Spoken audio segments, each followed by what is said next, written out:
Pero magbibigay ako ng 3 kondisyon. Sabi ko, at kukonsultahin ko muna ang aking family. At yung mga kaibigan ko ng pari, kinonsulta ko kasi marami po akong kaibigan mga kaparihan. Tama-tama naman that time, meron po si Brother Frank Padilla doon sa retreat house ng Antipolo. Nandun pa si Bishop David. Kaya, nung ikinanong ko sa mga kaparihan, sabi, Brother Dan, ito po yung proper time na kayo tumakbo. Ito naman po aking family na maraming dating kontra, ito po yung panahon na kayo tumakbo. At sinag-carry over pa po ako doon. Ngayon, nung sabihin ko po yung 3 kondisyon sa mga leaders, ano yung 3 kondisyon? Sabi ko, kung walang pera, o hindi tayo mananalo, walang pera. Sabi ko, hindi wag na. Hindi, magtutulong-tulong kami. Kami mag-amparan. Ano yung pangalawa? Ako ang komando. Kasi noon po, kung itatanong, kumukuha ng core group.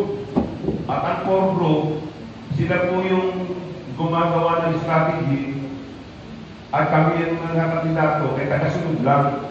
Kung ano sabihin nila, yun ang gagawin namin ay hindi nga po effective.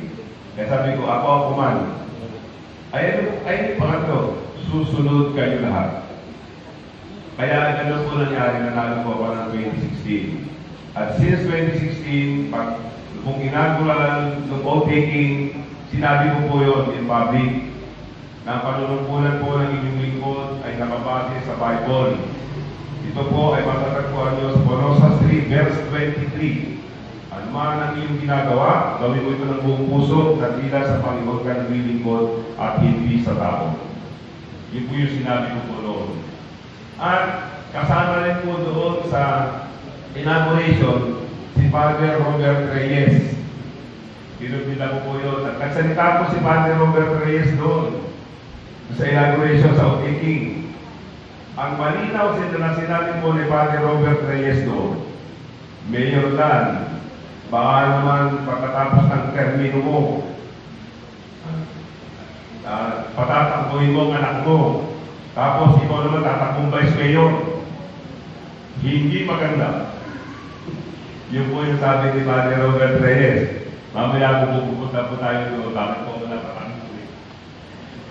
So yun po yung sinabi ni Father Robert Reyes. Sabi ko naman po kay Father Robert Reyes, nung nakaupo na, Father, narito po ako, hindi because of the power. Narito po ako dahil po doon sa kagustuhan ko makapag-serve at makita yung pagbabago sa amin kung dito po sa bayan ng Pilipinas. Yun po yung sinabi ko kay Father Robert Reyes.